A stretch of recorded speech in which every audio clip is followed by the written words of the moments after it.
Boas noites. Dando início nesse novo encontro, vamos pedindo a Deus a proteção, o amparo e agradecendo por tudo que temos e somos por meio da prece que Jesus nos ensinou. Pai nosso que estás nos céus, santificado seja o teu nome. Venha a nós o teu reino, seja feita a tua vontade, assim na terra como nos céus. O pão nosso de cada dia nos dai hoje e sempre. Perdoa, Senhor, as nossas dívidas, assim como perdoarmos aos nossos devedores. Não nos deixeis cair em novas tentações, mas livra-nos de todo o mal, porque teu é o reino, o poder, a glória, a justiça, a esperança e o amor para todos sempre. Que assim seja. Pois bem, hoje, aleatoriamente abrindo o Evangelho segundo o Espiritismo, caiu o capítulo 16, Servir a Deus e a Mamon. Salvação dos ricos. Nenhum servo pode servir a dois senhores, porque ou há de aborrecer um e amar ao outro, ou há de entregar-se a um e não fazer caso do outro. Vós não podeis servir a Deus e as riquezas. Lucas, capítulo 16, versículo 13. Jesus em casa de Zaqueu. E tendo entrado em Jericó, atravessa Jesus a cidade, e vivia nela um homem chamado Zaqueu. E ele era um dos principais entre os publicanos, e pessoa rica. E procurava ver Jesus para saber quem era, e não o podia conseguir por causa da muita gente, porque ele era pequeno de estatura. E correndo adiante, subiu a um sicômoro para o ver, porque por ali havia de passar. E quando Jesus chegou àquele lugar, levantando os olhos, ali o viu e disse: Zaqueu, desce depressa, porque importa que eu fique hoje em tua casa. E desceu ele a toda pressa, e recebeu-o prazeroso. E vendo isso, todos murmuravam, dizendo que tinha ido hospedar-se em casa de um homem pecador. Entretanto, Zaqueu, posto na presença do Senhor, disse-lhe: Senhor, eu vou dar aos pobres metade dos meus bens, e naquilo que eu tiver defraudado alguém, pagar-lhe-ei quadruplicado. Sobre o que Jesus lhe disse: Hoje entrou a salvação nesta casa, porque este também é filho de Abraão. Porque o Filho do Homem veio buscar e salvar o que tinha perecido. Lucas, capítulo 19, versículo 1 a 10. Muito bem. O mamon aqui representa a riqueza, né? A riqueza, os bens materiais, né? E no caso, por exemplo, de Zaqueu, né, que era um publicano, ele era um arrecadador de impostos, né? Ele era um representante do governo romano. Ele tinha autoridade para arrecadar os impostos e, como era a prática, ficar com uma parte e a outra parte enviar para o governo central, né? E nessa contabilização, ele é quem, em princípio, estabelecia as porcentagens na prática, né, de divisão das coisas, o que o tornou uma pessoa rica.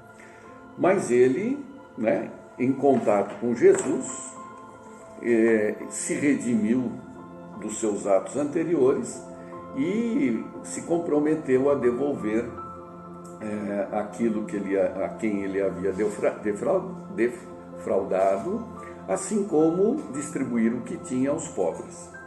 O que significa que o egoísmo que dá origem a esse tipo de prática é um elemento do atual estágio da nossa natureza evolutiva, né? Não é da nossa natureza espiritual, mas é da nossa natureza evolutiva. Temos que nos desapegar das coisas materiais. É uma preocupação que já na antiguidade, em todos os povos, sempre se manifestou. Temos então até a oportunidade aqui de se valer da lenda do rei Midas, né? Na antiga Grécia, né? Muito embora o rei Midas tenha existido, né? Há em torno dele uma lenda extensa até, da qual nós pegaremos apenas uma parte. Eu vou ler um resumo que a gente fez aqui para que a gente tenha ideia disso, né? Rei da Frígia, Midas vivia com sua filha em um suntuoso castelo, sempre apegado ao metal precioso. Sileno era pai adotivo do deus do vinho. O deus do vinho era Baco ou Dionísio, né? Só que o Dionísio foi passear com o pai dele no campo, só que o pai dele estava embriagado e o pai dele acabou se perdendo do Baco, né?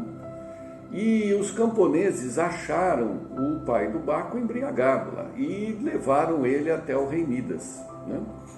O rei Midas, reconhecendo de quem ele era pai adotivo, ele o acolheu festivamente, cuidou dele e manteve hospedado por mais de 10 dias. No 13º dia, Midas leva o pai adotivo Sileno até Baco, né, que contente ofereceu ao rei Midas qualquer coisa que ele pedisse, né? Ele escolhesse o que ele queria.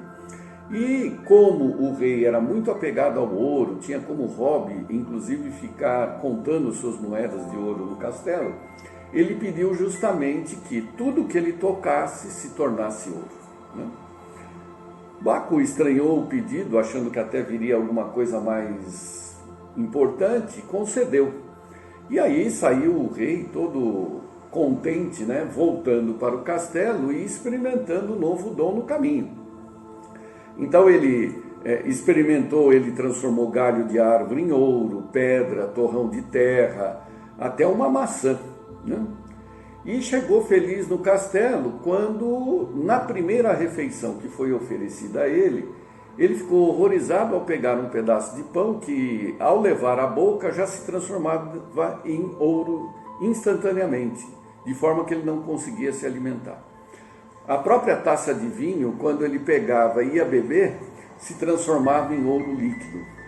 E imprudentemente a sua filha, né, muito querida, veio tocar nele e acabou se transformando numa estátua de ouro.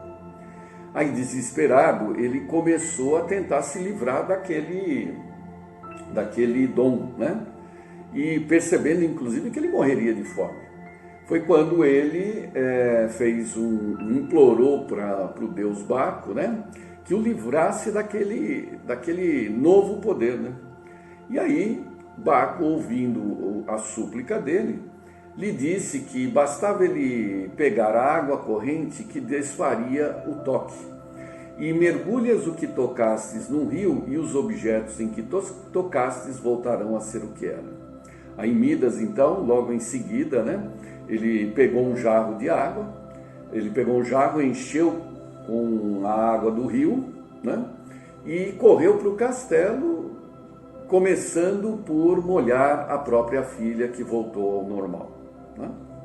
E assim ele desfez tudo aquilo que ele havia obtido através do toque. Interessante que logo em seguida o rei abandona, né, todas as riquezas que ele mantinha, inclusive adquiridas anteriormente, e passa a seguir o deus dos bosques, né, que era Pan, que era um apreciador de música, né? Aí tem toda uma outra história que numa outra oportunidade a gente comenta. Mas enfim, a ambição do homem, né, ela é um desequilíbrio do uso da própria matéria, né? Porque, como nós sabemos, Deus nos deu o mundo, nos deu a matéria como ferramenta de evolução, de aprendizado, de desenvolvimento. É o nosso Lego, né? O brinquedinho Lego, que a gente vai utilizando e descobrindo as coisas, né? E a gente acaba se perdendo, exagerando na valorização desses objetos que aqui ficarão, né? Porque ele pertence ao mundo corpóreo, pertence à terra, e não ao mundo espiritual, que é de outra natureza, né? Então, reforçando isso, nós vamos aqui aproveitar para ler do livro Pontos e Contos, né, do irmão X, a lição de Aritogogo, né? Examinávamos a paisagem das ambições humanas quando um amigo considerou: que o homem atenda aos conselhos da prudência, armazenando em bom tempo, como a formiga, para os dias de necessidade e inverno forte. É compreensível e razoável. A vigilância não exclui a previdência, quando é possível amealhar com o bem, mas explorar o quadro das misérias alheias, embebedar-se na preocupação de ganhar, escravizar-se ao dinheiro, é criar um inferno de padecimentos intraduzíveis. Então é aquilo que a gente colocou, né? Nós temos necessidade das coisas materiais, mas temos que ter a prudência para equilibrar as necessidades às nossas ações, né? Tanto que é comum se comentar que na prece que Jesus nos ensinou, nós falamos, né, pedimos a Deus o pão nosso de cada dia, não da semana, nem do mês, nem no ano, nem da vida, a cada dia, implicando que o homem tem que conquistar esse pão diariamente, através do seu trabalho contínuo, com alguma provisão cautelosa, mas não excessiva, né? E assim continua o irmão X. Quantos precipícios cavados pelo egoísmo conquistador? Disse outro. É lastimável observar angústias semeadas nos caminhos humanos. As guerras não constituem senão o desdobramento das ambições desmedidas. E dizer-se que toda essa marcha de loucuras demanda as zonas da morte. Quão incompreensível a nossa cegueira nos círculos carnais. Quantos pesadelos desnecessários e quanta ilusão para se desfazer na sepultura. Um dos companheiros presentes sorriu e acrescentou: nesse capítulo, recebi inovidável lição há mais de 300 anos por intermédio de um chefe indígena em nosso país. Como assim? Perguntei sumamente interessado. Em princípios do século XVII, esclareceu o interlocutor, participava dos serviços de uma embarcação francesa em transportes de pau-brasil. Periodicamente dávamos à costa onde fizéramos agradável camaradagem com os silvícolas e, naquela época, envergando a qualidade de português do Alentejo, não tive dificuldades para aprender alguns rudimentos da língua aborígene ao contato dos nossos. Em razão disso, o chefe da tribo litorânea, que respondia pelo nome de Aritogogo, dedicava-me especial atenção. Na sexta viagem de nosso barco, o velho bronzeado chamou-me em particular, ministrando-me uma das mais belas lições de filosofia que já recebi em toda a minha vida. Observando-nos a afoiteza em carregar o navio com a madeira preciosa, perguntou-me ele na linguagem que lhe era familiar: escute, meu amigo, não há lenha em tua terra? É preciso enfrentar o abismo das águas para alimentar o fogo no lar distante? Não, Aritogogo, respondi esboçando um sorriso de pretensa superioridade. A madeira não se destina a fogão. O pau-brasil fornece tinta para a indústria da Europa. Aí ele fala: mas para que tanta tinta? Tornou ele assombrado. Para tingir a roupa dos brancos, expliquei. Ah, vem buscar a lenha para repartir com o povo, explicou o cacique, assim como nós buscamos remédio para os que adoecem e comida para os que têm fome. Não, esclareci, somos empregados de um industrial. Toda a carga pertence a um só homem. Trata-se de poderoso negociante de tintas em França. Aritogogo arregalou os olhos, espantados, e indagou: que desejas esse homem com tantos paus e tanta tinta? Fazer fortuna, respondi, alcançar muito dinheiro, ter muitas casas e muitos servidores. O chefe índio sacudiu a cabeça e tornou a perguntar: mas esse homem nunca morrerá? Ri-me francamente da interrogação ingênua e observei: morrerá por certo. Então, disse o índio, se ele vai morrer, como nós todos, deve ser tolo em procurar tanto peso para o coração. Tentei corrigir-lhe a concepção, obtemperando: esse homem, Aritogogo, está preparando o futuro da família. Naturalmente pretende legar aos filhos uma grande herança, cercá-los de fortuna sólida. Foi aí que o cacique mostrou um gesto singular de desânimo e falou em tom grave: "Ah, meu branco, você está procurando enganar a Deus." As tribos pacíficas, quando começam a cogitar desse assunto, esbarram nas guerras em que se destroem umas às outras. O único ser que pode ser legado uma herança legítima aos nossos filhos é o dono invisível da terra e do céu. O sol, a chuva, o ar, o chão, as pedras, as árvores, os rios são a propriedade de Deus, que por ela nos ensina as suas leis. Retirar os nossos filhos do trabalho natural é pretender enganar o Eterno. Como podem os brancos pensar nisso? Nesse momento, porém, continuou o amigo espiritual, o comandante chamou-me ao posto e despedi-me de Aritogogo, para não mais tornar a vê-lo naquela recuada existência. O companheiro espraiou o olhar pelo céu azul, como a procurar a imagem distante do cacique filósofo, e concluiu: "Desde então, modifiquei minha ideia de ganho, compreendendo onde estão o supérfluo e o necessário, a previdência e o desperdício, a sobriedade e a avareza, a reserva justa e a ambição criminosa. A lição de Aritogogo incorporou-se-me ao meu espírito para sempre. Com ela aprendi que dominar o dinheiro e aproveitá-lo a bem de todos, socorrendo necessidade e distribuindo bom ânimo, é obra do homem espiritualizado. Mas deixar-se dominar pelo ouro, na preocupação de ganho transitório, não reparando meios para atingir os fins, assambarcando direitos de outrem e valendo-se de todas as situações para rechear os cofres e multiplicar os lucros, tão somente para manter a superioridade convencional, em prejuízo da consciência, é obra do homem vulgar, escravizado aos gênios perversos da tirania." Pois bem, nós sabemos das nossas responsabilidades, e uma das primeiras e mais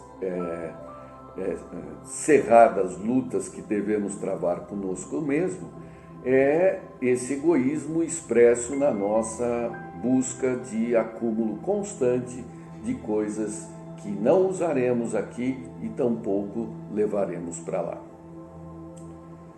Uma boa semana a todos e até o próximo encontro.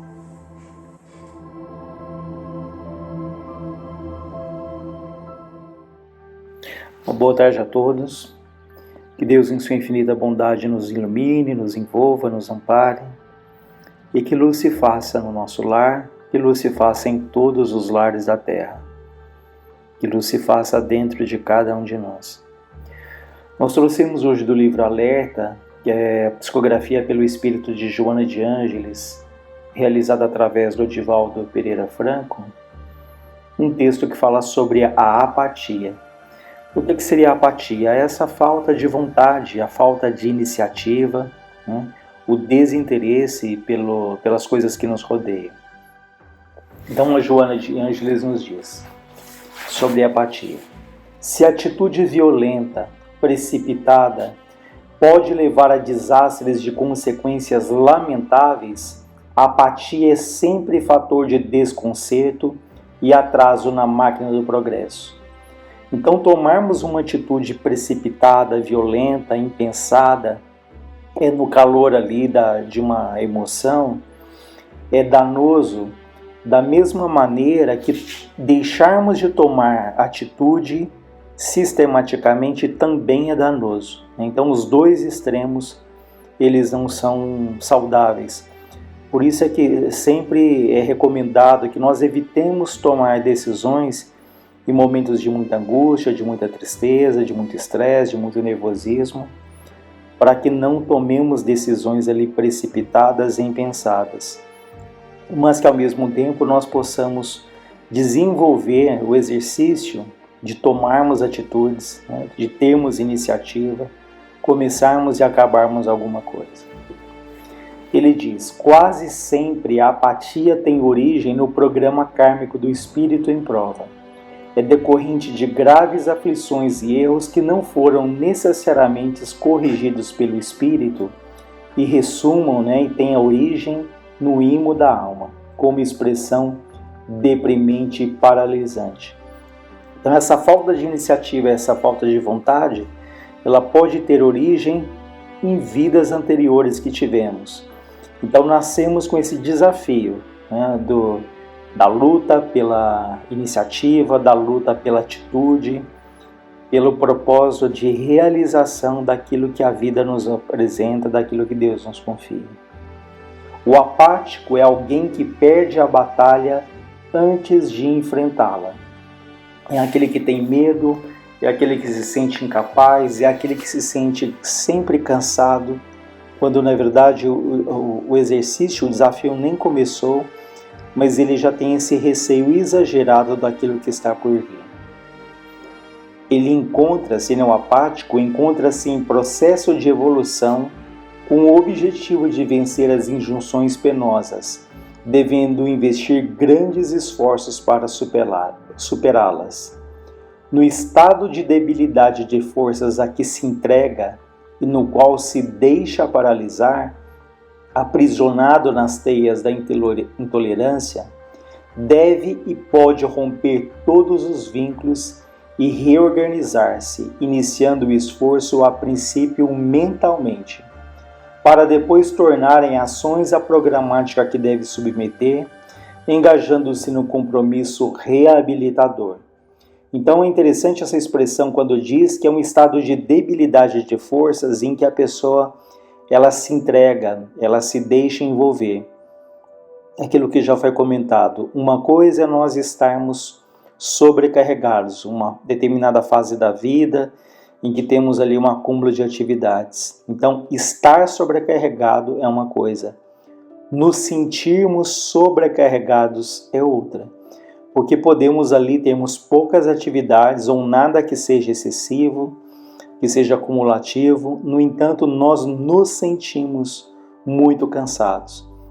Então, esse estado de cansaço pode ser um estado muito mais mental, muito mais a falta dessa auto-organização, dessa falta de objetivo, da falta de vontade, do que propriamente um cansaço que seria natural ali da vida. Um cansaço de fato por um acúmulo de atividades. Então vejam, nós temos que nos perguntar, eu estou de fato sobrecarregado ou eu estou me sentindo sobrecarregado? Então é importante essa análise, essa diferenciação. Ele fala que esse esforço inicialmente ele é feito mentalmente, ou seja, uma mudança ali de padrão mental, né? Cultivando aos poucos objetivos, ideais, sonhos, né? Traçando ali metas para que esse objetivo, esses ideais, eles nos impulsionem, eles deem vida aos nossos dias ali. Facilmente, aquele que padece a constrição da apatia acomoda-se à situação. Vejam, aquele que se deixa levar pela apatia, ele acomoda-se à situação. E apesar de penosa, constitui uma forma de bem-estar que leva à inércia no desequilíbrio. Então, aquele que se deixa levar pela apatia, ele encontra, ele tem a ilusão de que ele tem ali um ganho, porque ele foge da vida, porque ele se esconde através ali dessa falta de vontade, ele atribui aos outros tarefas que ele deveria estar ali executando. Então ele tem ali um ganho relativo, um ganho ilusório, na medida em que ele se esquiva, em que ele foge ali das lutas que ele deve enfrentar. Vida é ação. Ação é movimento a ser empreendido para o bem e o progresso, de cujo esforço resultam as conquistas que impulsionam para a felicidade.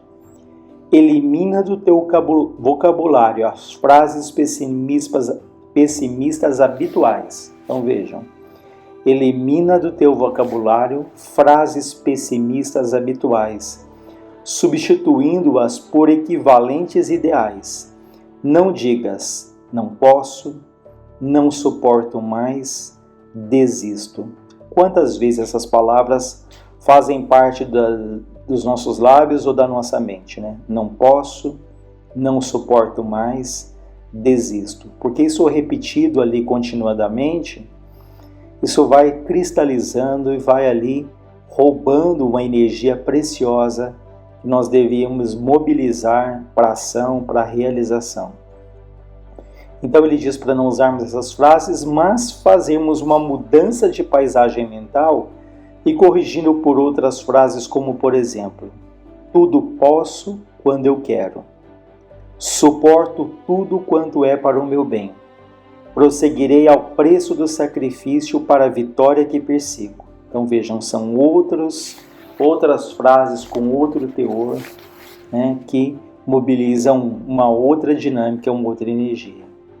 O homem transita pelos caminhos que elege, nos quais se compraz. A apatia é uma doença da alma que a todos cumpre combater com as melhores disposições. Na luta competitiva da vida terrestre, não há lugar para o apático, né? Porque a vida nos pede, ela nos convida ali à ação, ao movimento, à atitude, e aquele que estagna, aquele que estaciona, ele é tragado ali pela dinâmica da própria vida, né? É claro que nós temos que ter momentos de pausa, momentos de descanso, momentos de repouso, momentos de lazer, mas aqui nós estamos falando dessa apatia, dessa preguiça, dessa falta de vontade, desse desinteresse sistemático, quando passa ali a ser uma constante na nossa vida, passa a ser até um modo de viver, né, que acaba ali comprometendo o nosso dia a dia. Então a apatia é uma doença da alma, como ele fala, né?